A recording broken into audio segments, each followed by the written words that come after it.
This program is about unsolved mysteries. Whenever possible, the actual family members and police officials have participated in recreating the events. What you are about to see is not a news broadcast.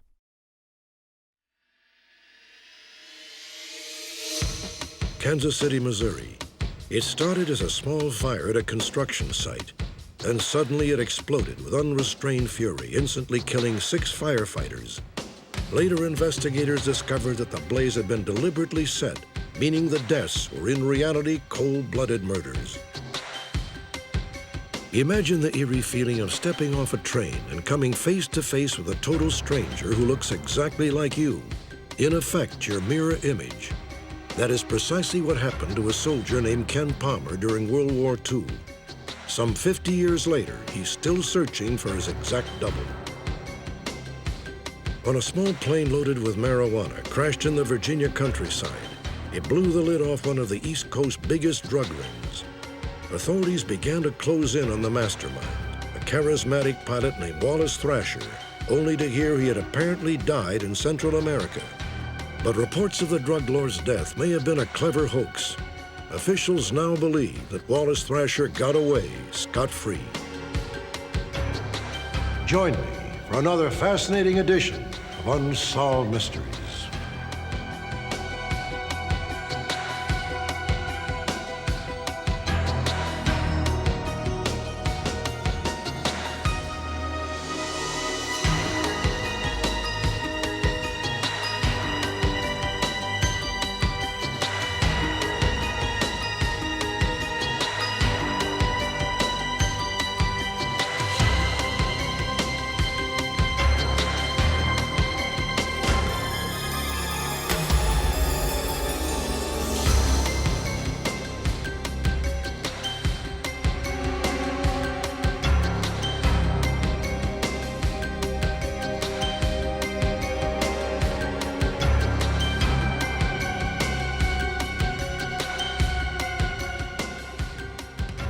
Tonight, a woman named Pam Page is missing. For more than 4 years, her family has endured the agony of not knowing what happened to her. In 1977, Pam and her husband, Rob, left Arkansas and eventually moved to a suburb of Phoenix, Arizona, where they opened a video rental business. Despite one shaky period in 1987, Pam and Rob seemed happy. In fact, on July 7th, 1989, Pam went back to Arkansas for a family reunion and told everyone that things were great. 2 weeks later, however, on July 22nd, 1989, Rob Page said he noticed that his wife was behaving strangely. During the middle of the night, on the early morning hours of Saturday, Mr. Page awoke and discovered that his wife was not in bed. He went downstairs and discovered her on the sofa. Honey, what are you doing? I just couldn't sleep. My back really hurts. She was going through family photographs, and she was crying. I'll just leave for a little while. She told him that her back was bothering her and that she didn't feel well. And Mr. Page said that he encouraged her to go see a doctor in the morning, and he returned back to bed. Mr. Page said he got up at 7 or 8 o'clock in the morning, How's your back? went downstairs and found his wife sorting through clothing. Sorting through some clothes for Goodwill. I've been wanting to do this for a while. Well, it's almost 8 o'clock. Are you gonna go down to the shop? I really don't feel very good. Well, you want me to open up for you? Would you? Yeah, sure. Oh, that would be good. Okay. Well, I got the keys, so. Okay, thanks. All right. He did leave the home, stated he had trouble starting his vehicle because he has an ignition switch problem, worked on his truck for a little bit, got it started, and went up and opened up the video store. Rob Page said that 8 hours later, he came home to an empty house and a letter from Pam. Rob, by the time you read this, I'll be a long way from here. I have thought this thing out, and I've been planning this for several months. The letter stated that Pam had left town with a woman named Sarah. Rob Page claimed he was embarrassed because he thought his wife had left him for a woman. He did not call Arkansas to tell Pam's family. 4 days later, however, Pam's oldest sister, TRENA, Hi, Rob. did call This is Rob. TRENA. I was calling to see how Pam was doing. She's gone. What do you mean she's gone? Well, I came home on Saturday, and she left me a letter. It seemed out of character to me for her not to let anyone know that where she was at. But I didn't think about that at first. I just had one thing on mind, was getting my word to somebody that she was missing. By the time you read this, I will be a long way from here. One by one, the members of Pam's family called Rob and listened as he read the letter. To each and every one, something seemed odd. Rob told them the police had taken a report, but Pam's father wanted to see the letter anyway. He asked Rob to fax it to Arkansas. I thought living back home would make me happy. It won't. When I received that faxed letter, I knew that something was bad wrong. For one thing, I looked at the signature. I had birthday cards and letters and so on from Pam, and the signature wasn't her signature. Finally, Pam's sister Jimmie called the police in Arizona, but they had never heard of the case. The family was stunned. I knew from that second that she was dead. It scared me because I didn't know if we would find her body or if we would know what happened to her. But I knew she was dead. I was sure of that. She wouldn't leave under no circumstances. She would have let Mama know they were too close.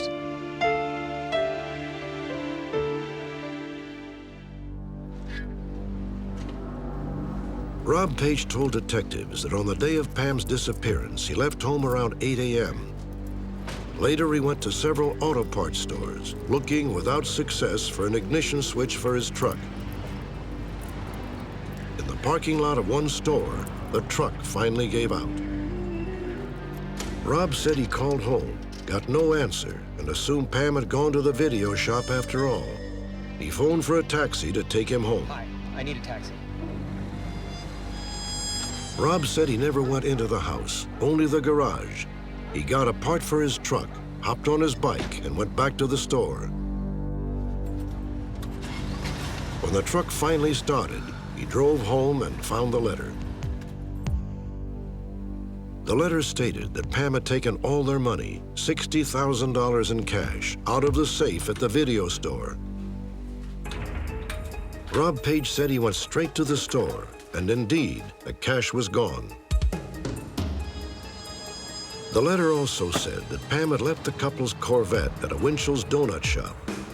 Rob Page claimed he drove to every Winchell's in the area until finally, the next day, he located the Corvette. Soon, however, police began to question the details of Rob's story. None of the employees at the last auto parts store remembered Rob or anyone asking about an ignition switch. In addition, Rob Page had said his truck, which was very distinctive, was parked at the store for nearly 4 hours that afternoon. None of the employees ever recall seeing that truck, being out front of the store, or anyone ever working on it. And one particular employee stated if that truck had been out in front of his business, he would have known it. The police also found it curious that the donut shop where Pam had allegedly parked the Corvette, the shop which had taken Rob Page several hours to locate, was right across the street from the auto parts store. However, police did verify Rob's claim that a cab took him home from that location on July 22nd, 1989. Next, investigators turned their attention to the letter and the traveling companion named Sarah. Rob said he had never met Sarah, but had heard Pam talk about her. Mr. Page felt that his wife had met Sarah at the video store. From checking with the video store, the customers by the name of Sarah, we were not able to find a woman by that name who knew Mrs. Page. Finally, 3 weeks after Pam Page disappeared, the Arizona State Crime Lab verified that the signature on the letter was almost certainly not Pam's. Mr. Page refused to believe me and was adamant that his wife had in fact signed the letter. After continuing to question Mr. Page about the signature on the letter, he admitted to me that he in fact did sign that letter. Rob Page now became a suspect, and suddenly he began to tell a very different story. Mr. Page stated that the Thursday preceding his wife's disappearance, that while he was on the family's home computer, he discovered a letter that he claims his wife had authored, in which, in essence, that she was going to be leaving him. I was working on the computer just now, and I found something very interesting. What'd you find? Mr. Page stated he confronted his wife about that letter. Oh, I'm sorry you found this. I wrote this a long time ago. Oh, then you weren't planning to leave me, huh? No, I wasn't. I wrote this when I was upset. Oh, then you're not going to take our money and run off, Rob, huh? why do you have to blow everything out of proportion? Let's talk about this when you've cooled down. You come back here. We're not finished. On Saturday, he went to the video store, opened it up, and stayed at the store until about noon. And then he returned home to check on his wife. Rob now told police that when he came home from the video store, he found the house in disarray. Pam? Rob said that all of Pam's clothes, except the items she had set aside for goodwill, were gone. All the family pictures and one of their dogs, a dachshund named Rerun, were missing. Pam's credit cards and house keys were on the kitchen table, but Rob said he couldn't find her driver's license. Rob Page said he went downstairs and added 4 innocuous sentences to the letter in the computer, printed it out, and signed Pam's name. Then Rob drove the Corvette to Winchell's, went to the payphone across the street, and called a taxi. Mr. Page stated that he fabricated some of the things he did and acted out some of the things that he did because no one would ever believe him that his wife had in fact left him had he not done this. Due to Mr. Page's inconsistent statements throughout this investigation, and as well as the suspicious circumstances surrounding the disappearance of his wife, he was offered a polygraph examination on several occasions to eliminate him as a suspect in his wife's disappearance, and he declined to take a polygraph on each occasion that it was offered. Despite the suspicions about Rob Page, there was no evidence that he had done anything wrong except change his story. No charges were filed, and the investigation sputtered to a halt. This is a picture of your sister, Pam? Frustrated, Pam's sister, Jimmie Rice, decided to visit Carol Pate, a psychic in Little Rock, Arkansas, who has worked with the police there for 10 years. Carol had never been to Arizona and knew nothing about the Pages. She had only a photograph of Pam to go on. That's very good, thank you. I just handed her a picture. She put her hand on it and started describing Pam's front room.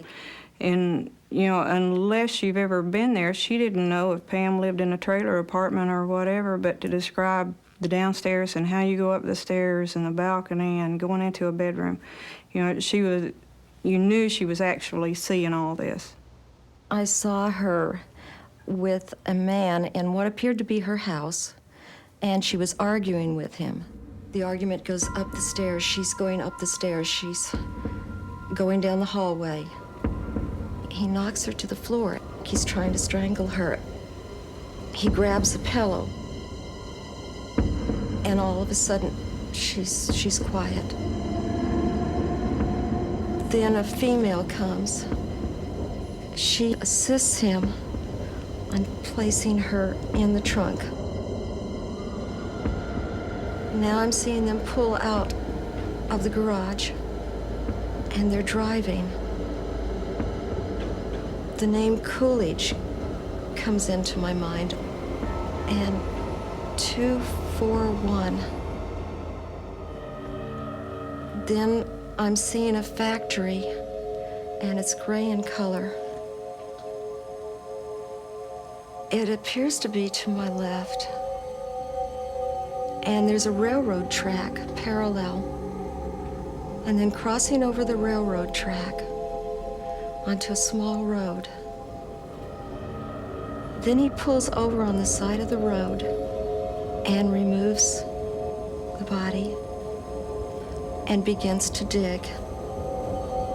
When apparently it is deep enough, he places her in the grave and then drives away.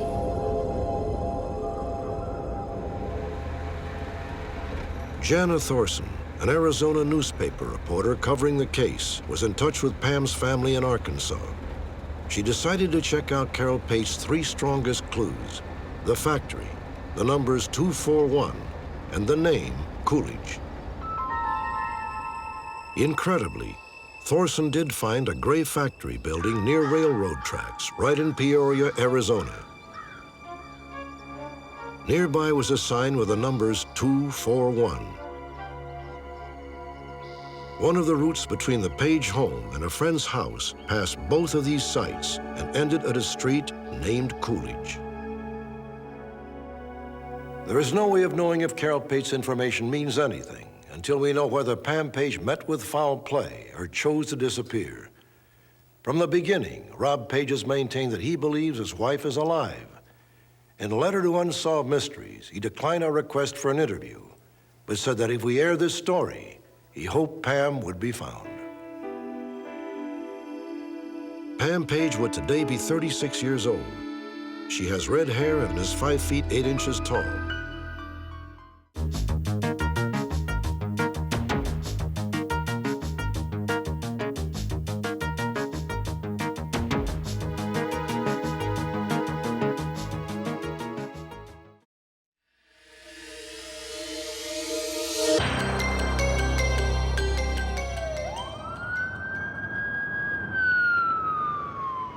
It was just after Thanksgiving, 1988.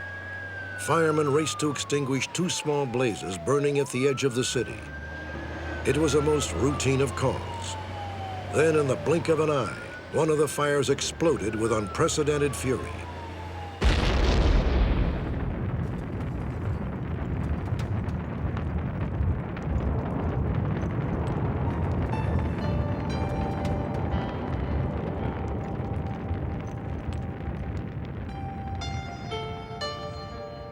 He could have retired several years ago, but he loved it so much that he just stayed. He wasn't even supposed to have been working. He was filling in for somebody else. I'd rather have him go this way than to lay in a coma or be sick, because that would never be Jim Kilventon. He didn't want to fly an airplane because he didn't want to risk his life on an airplane. And I said, but you risk your life every day being a fireman. And he said, well, he's in control when he's out in the fire department. Michael Oldham, Robert McConnell, James Kilventon, Gene Hurd, Thomas Fry, Gerald Halloran. They were among Kansas City's best. 6 firefighters with more than 100 years of service between them. All had been married, all had children. Underlying the tragedy is the ugly fact that the fires had been deliberately set, and arson means that the deaths are nothing less than cold-blooded murders. In spite of a massive investigation, no charges have been filed, no convictions won. Today, the case remains Kansas City's most notorious unsolved crime. The first minutes gave no hint of what was to come. At about 3:40 a.m. on November 29, 1988, 2 security guards at a highway construction site discovered a pickup truck in flames. Yes, I want to report a fire. 71 Highway, southbound lane. Across the street. Some 500 yards away, a second blaze crackled around a storage trailer. Look, there's some explosives there that are burning near the fire. Okay, we'll get somebody started. The dispatch went to Station 41. Pumper 41, this is a pickup truck. Captain Jim Kilventon and fireman Robert McConnell and Mike Oldham were out the door in just over 90 seconds. Pumper 41, a pickup truck, 87 South 71 Highway on the west side of the highway. Pumper 41, use caution. Information from the calling party, there may be explosives stored in that construction site. The pickup truck may be in the construction site. 41's clear. As Pumper 41 whipped through town, Jim Kilventon's wife, Cecilia, heard the dispatch over the police scanner she kept at work. It's south of Blue River. I just didn't think anything about it at the time because it's just going to a regular truck fire down on the highway. I just thought it was some teenager's truck, and they said they caught it on fire for insurance reasons.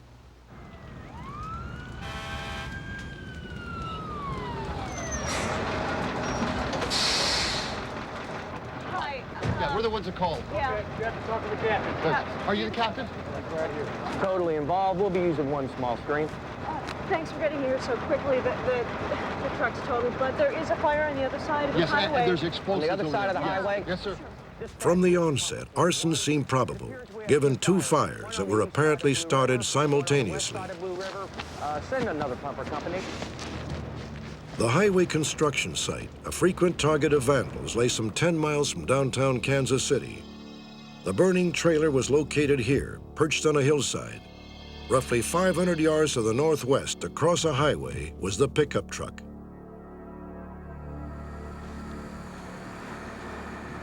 Kilventon and his crew soon had the truck blaze under control. However, fire still burned unchecked through the trailer. Within minutes, Captain Gerald Halloran, along with firemen Thomas Fry and Gene Hurd, arrived from Station 30.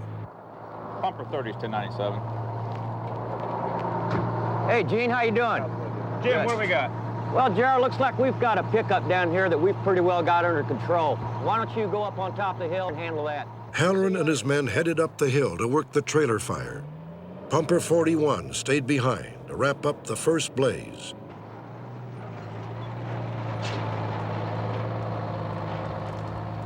To Captain Halloran, a check of the area suggested that the explosives had been properly stored in clearly marked metal sheds known as bunkers. Just the fact that the bunker was there, in fact, there was two bunkers there, led that captain to believe that's where the explosives was, and this trailer was just a regular, normal construction trailer with tools and equipment in it. And therefore, there was no danger that he was going to put that fire out and they'd be done for the night. Roughly 8 minutes later, Captain Kilventon and his crew joined the others at the trailer. You back up in there now, or were you? Yeah, 10-4. Both companies are back up in here. It's a road they're using. 4:08 a.m. The battalion chief pulled into the construction site. He was a quarter mile from the flames, just minutes from one of the worst tragedies in Kansas City history. Battalion chief, you guys are? Oh, we're the security guards. We're the ones that reported the fire. Uh-huh. Tell me a bit about it. We just got on the scene. Well, my truck was on fire, and they came and took care of that, and I think the firefighters went over to the site across the street, and... They're down around the trailers down there. We understand there's some explosives here in a bunker.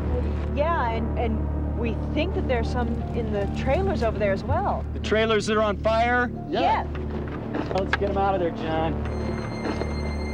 107.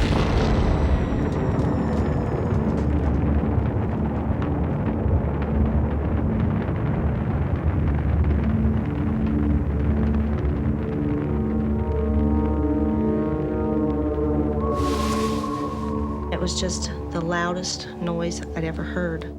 It just kind of went through you. It was just so loud, I can't describe it. I'm serious. It was just incredible. And we live about 12 miles away from where the explosion was.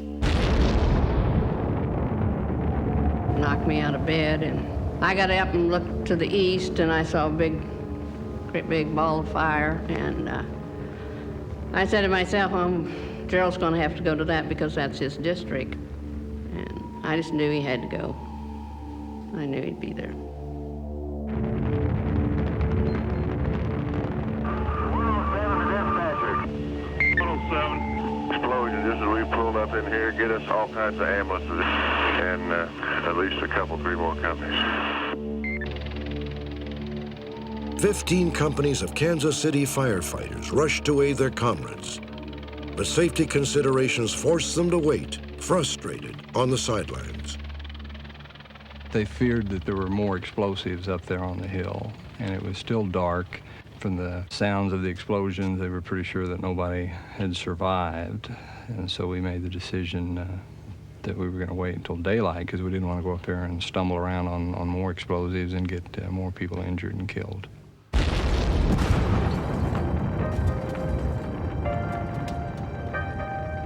40 minutes after the initial blast, a second explosion did indeed rip through the site.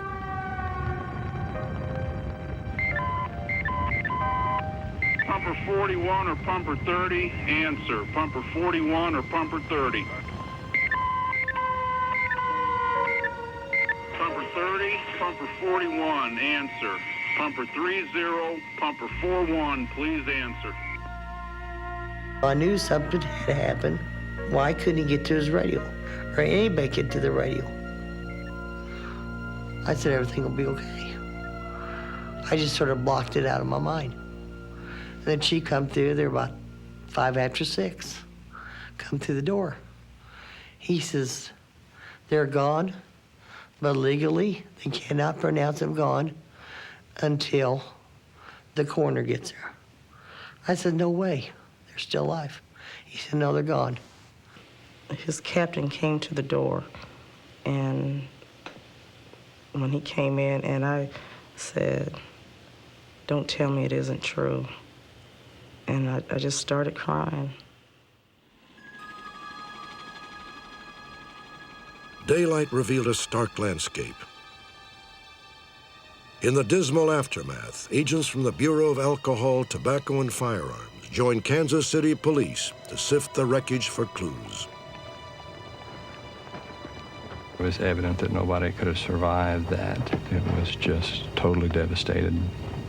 It's just, I don't think any of the group that went up there was expecting what we found. I don't think anybody had any idea that it was that bad.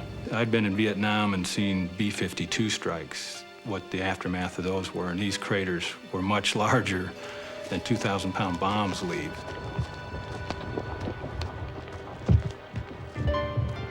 And as we found the firefighters, we came to the last one. He was laying there and his radio was still on. And you could hear the voice of the dispatcher still coming out over the radio, calling, and it just kind of shattered the stillness of it.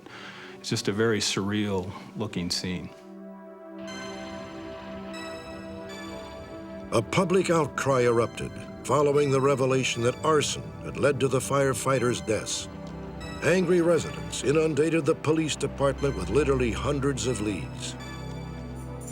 The tips have ranged anywhere from someone out trying to steal, someone out just for fun, someone out just because they like to set fires, wanted to see what would happen. But as time wore on, these leads soon wore out. Meanwhile, federal agents pursued the investigation from a different angle. The highway project had long been the focus of a bitter labor dispute. We know that there was labor unrest, and it primarily dealt with union versus non-union companies. We learned that there were a number of violent acts directed at non-union companies. They were putting acid into company equipment.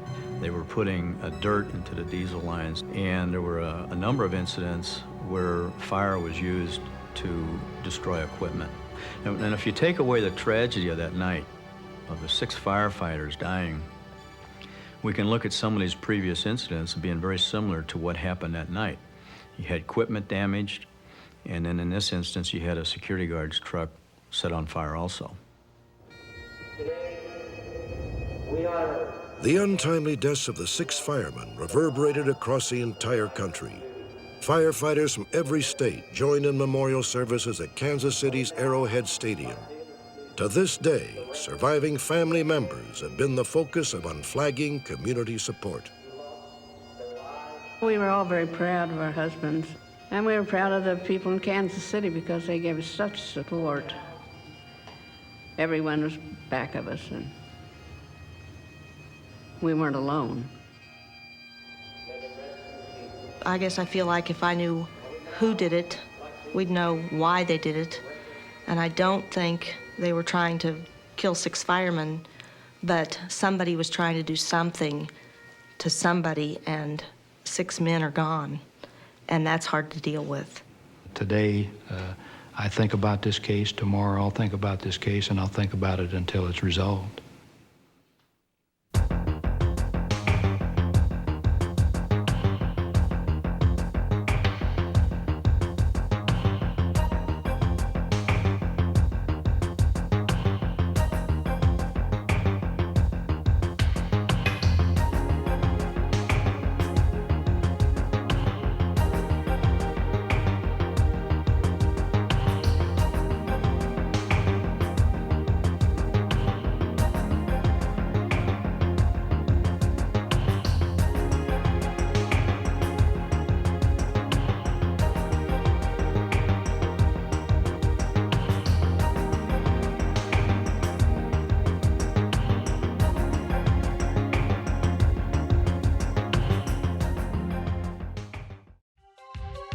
When we return, the case of the enigmatic Wallace Thrasher, debonair country gentleman and alleged drug lord.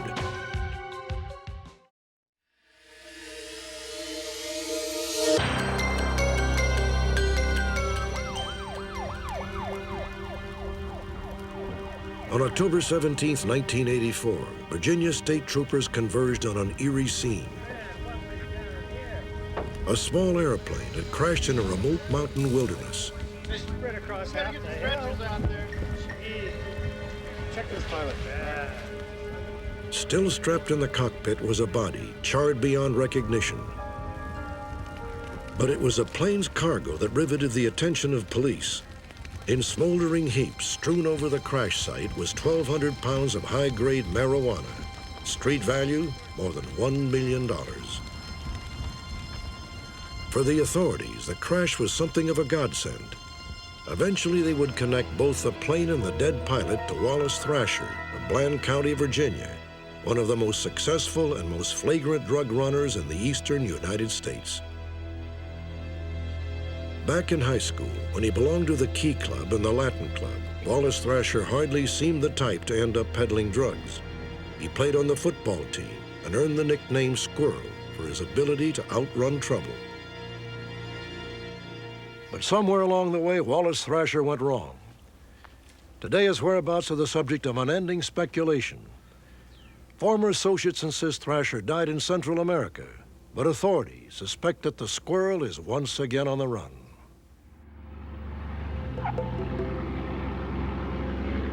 From the late 70s to the early 80s, Thrasher's operation flew tons of marijuana and cocaine into the western region of Virginia.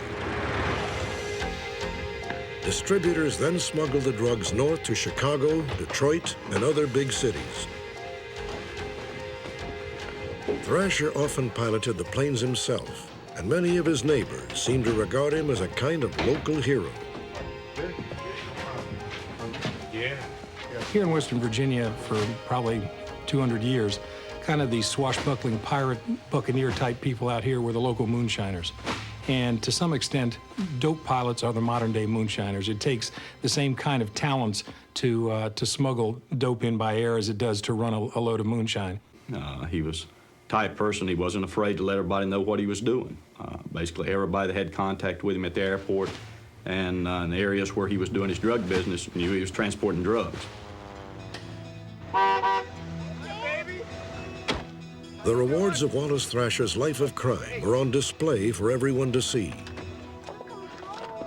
He and his wife owned a 10-acre country estate and surrounded themselves with luxury. What you been doing? Wally Thrasher was a very charming fellow, very generous to his associates and the people who lived around him. He spent money very freely, so there are a great many people who will tell you kind things about him. For nearly a decade, Wallace Thrasher managed to stay 2 steps ahead of the law, until that fateful night when one of his pilots slammed an airplane full of marijuana into a mountainside. It would take 2 weeks of painstaking investigation to turn up undeniable proof that Thrasher owned the plane. Detectives were planning to move in until this article appeared in the local paper. Wallace Thrasher was dead.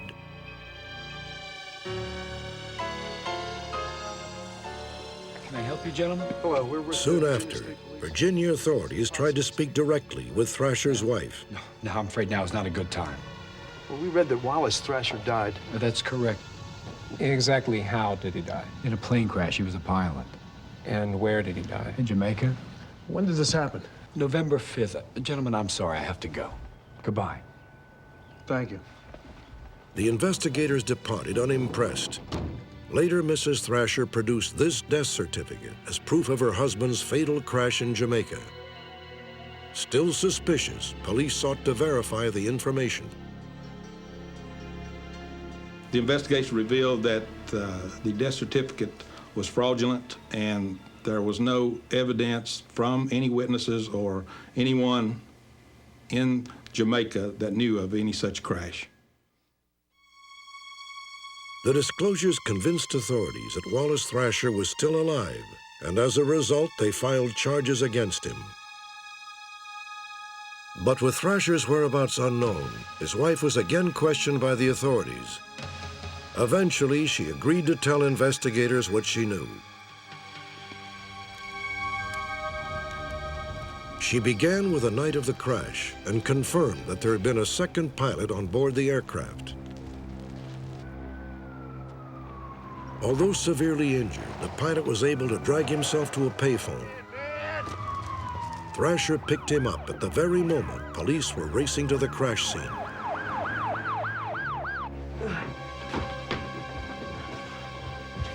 What happened? Plane Oh my crash. God. We've got to get him to hospital. Almost immediately, Wallace Thrasher began to assess the damage to his operation. What happened, man?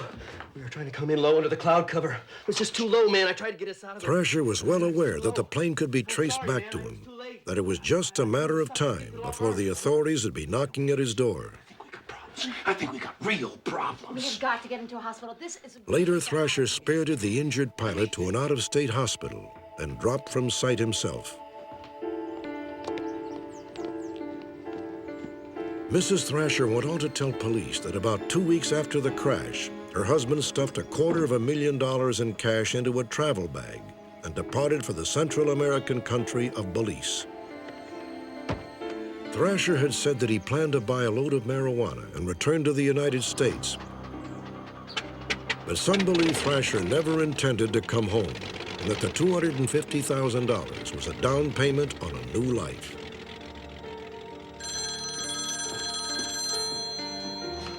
Hello? About a week later, Mrs. Thrasher received a call from two of their Confederates down in Belize, advising her that Mr. Thrasher had been killed on takeoff in a massive crash. Oh my God.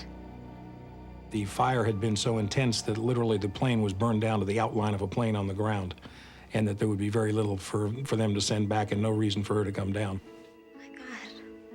Mrs. Thrasher contacted her attorney with the basic problem of how to handle her husband's estate, how would she inherit things, how would she spend money, take money from accounts and so forth. In the end, Thrasher's wife admitted she bought the fake death certificate and concocted the tale of a Jamaican plane crash. She had feared that her property would be confiscated if authorities learned her husband was on a drug run when he died. But even the crash in Belize started to seem like a fabrication after one of Wallace Thrasher's former associates showed up in May of 1986. So, what'd you find? Well, I went to Belize to the spot where the plane went down, and apparently the fire was really bad.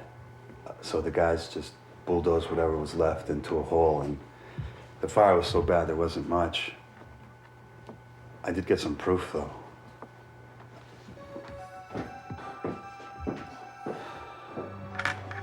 It's a wedding ring.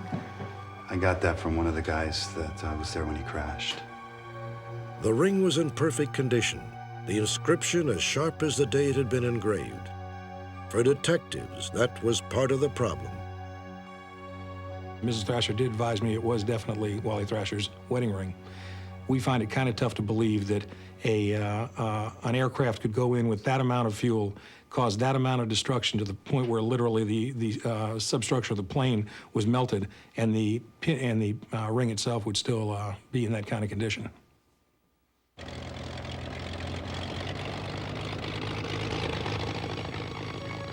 A decade has passed since Wallace Thrasher left for Belize with a change of clothes and $250,000. Did he perish in a fiery crash in the jungles of Central America? Or did the Squirrel once again dash to freedom? I think that at the time that Mr. Thrasher disappeared, he was facing a lot of different problems, and it may have been an opportune for him to, as they say, exit stage left. We know that he was having problems within his own organization. He knew that if he got caught this time, it wouldn't be a matter of 18 months at a country club. It would be some serious prison time. So I think it was an excellent time for him to make that decision if he was going to make it. This photograph shows Wallace Thrasher at about the age of 36. He has graying hair, an athletic build, and stands 5 feet 10 inches tall.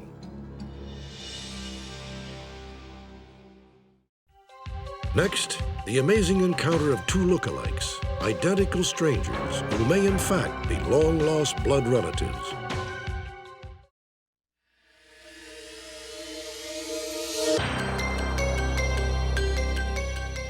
What are the odds that somewhere in the world there's another person who looks exactly like you? 1 in a million? 1 in 50 million? The chances of actually standing nose to nose with your double seem beyond calculation. And yet around 50 years ago, that is precisely what happened to a young soldier named Ken Palmer. Tonight, with your help, he hopes to beat the odds again.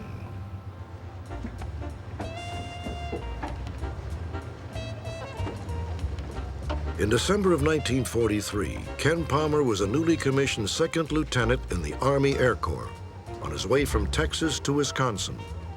During a momentary stop to change trains in Cincinnati, Ohio, Ken had the most remarkable encounter of his life. Ken sensed that someone was staring at him. A quick glance told him why.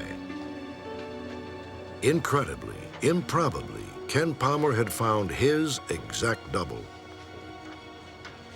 I was amazed. And both of us saw it, and both of us reacted so much to it. Both of us set down our bags and stared. And until I got hold of myself and extended my hand, he didn't move. He was just frozen, looking at himself in a different uniform. I'm Ken Palmer. My name is Palmer. My first thought, of course, was that he's closely related. Look, my father is from Brownsville, Minnesota, just across from La Crosse, Wisconsin. Do you know Brownsville? No, I have no family there.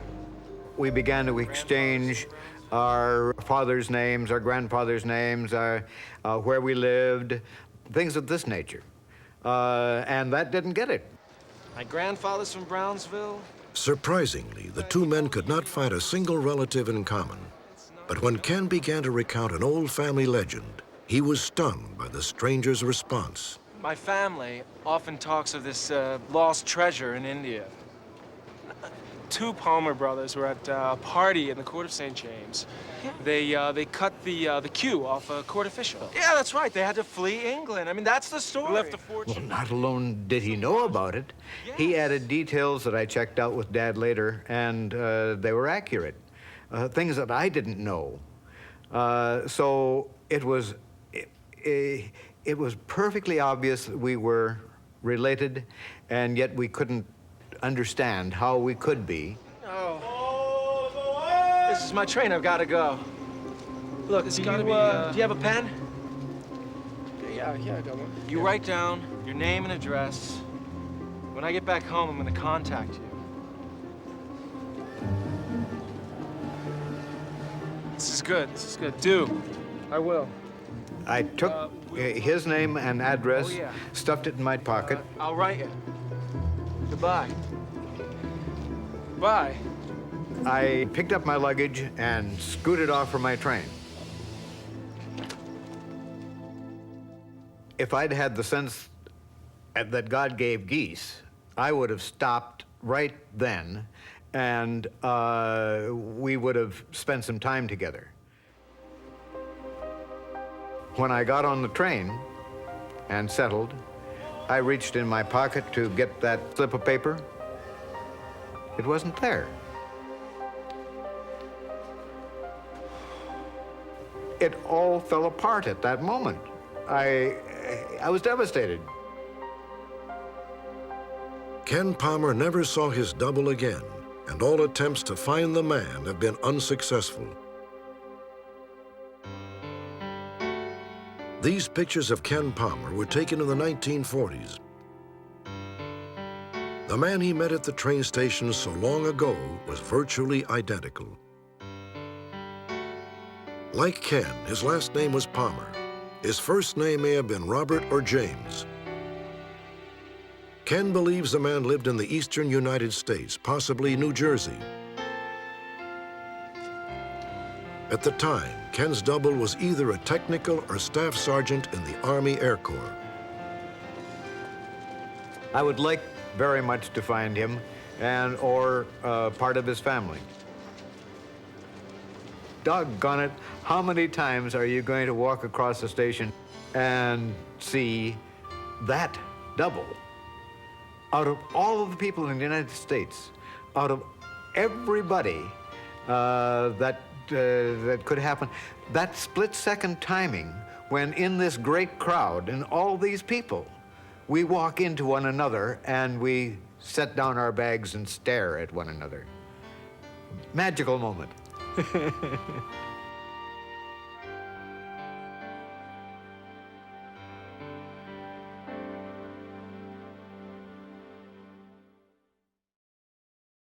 Join me next Friday. Perhaps you hold the key. Perhaps you may be able to help solve a mystery.